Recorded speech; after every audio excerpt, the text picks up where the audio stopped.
Birthdays and anniversaries for our loved ones come around every year and can be so triggering and painful. In this video, I'm sharing my top 7 strategies to better manage those days without spiraling out of control. Let's go. Number 1, setting the right intention.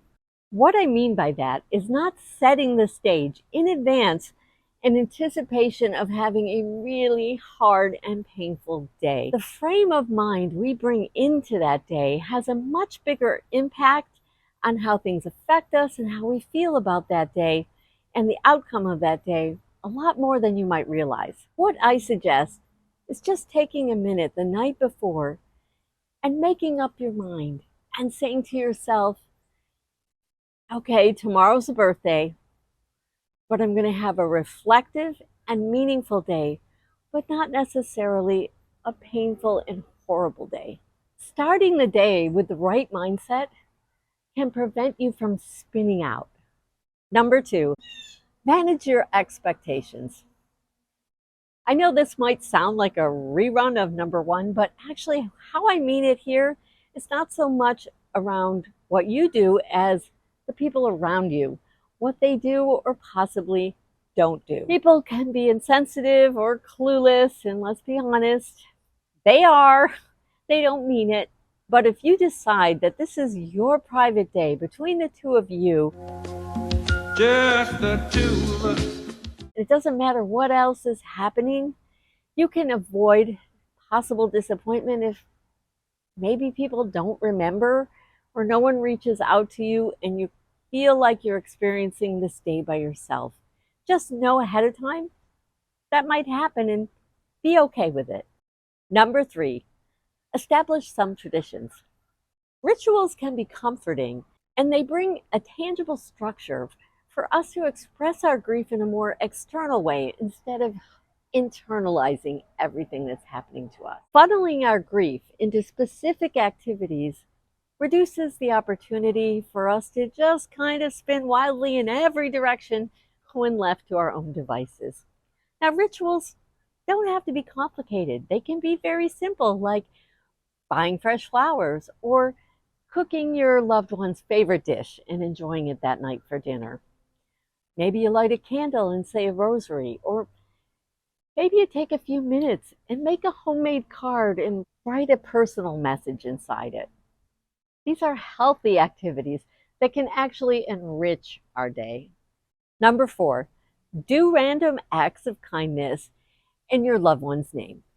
This one could easily fall under the previous category of traditions, but it's such a unique and poignant remembrance activity that I just had to give it its own bullet point. My friend Amy lost her son Dustin, and what she does is she buys McDonald's gift cards and she puts them inside these little cards that she made that say, "This random act of kindness is in loving memory of Dustin." What a great way to put more good out into the world and honor her son at the same time. I just think this is fantastic. Amy, you nailed it. If you're finding this list helpful, please like and subscribe to my tiny little brand new channel because that tells YouTube that my videos are worth watching. Thank you. Number 5, have conversations with your loved one. Okay, so of course, all of our conversations with our loved ones always involve how much we love them and how much we miss them.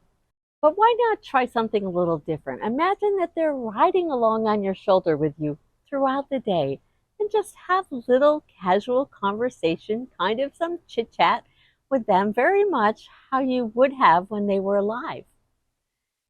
The thing that's so good about this is it shifts your thoughts away from visiting them in the past, where all those painful memories are that could be very triggering, and invites them to come join you in your present life.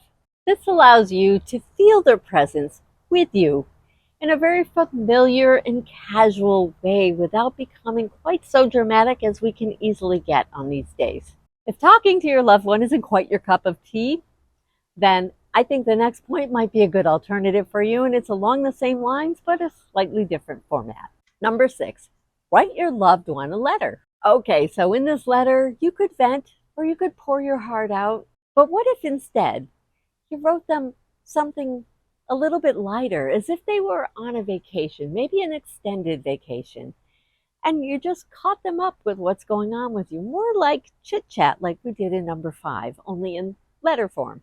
The reason this is so powerful is that when we write this kind of letter, the tone changes and we automatically use different language in these types of letters, and we tend to put a more positive spin on things, even if they're things that we're not that thrilled about. Like, for example, oh, I miss you so much and I think about you every day. But I joined the garden club and it's keeping me busy. And so, well, now instead of killing the ferns out on the patio, I'm killing all kinds of exotic plants. Ha ha ha, smiley face. The great thing about this is it keeps us from hyper focusing on the painful and the negative, which is so easy to do on these days. Number 7, do something splurgy for yourself. Okay, so I know on these days we think they're for our loved ones, not for us. But the truth is, they're not here and we are. Love goes both ways. Don't you think your loved one would want to give you something special too? Pick something, schedule it, make time for it, and do it. And while you're doing it, remember all of the great things that they've done and given you over the years. These days, they just keep coming every year, but they don't have to derail us. Pick something from my list, make up your own thing, and please share in the comments what you do so that the other people that watch this video can get some good ideas too.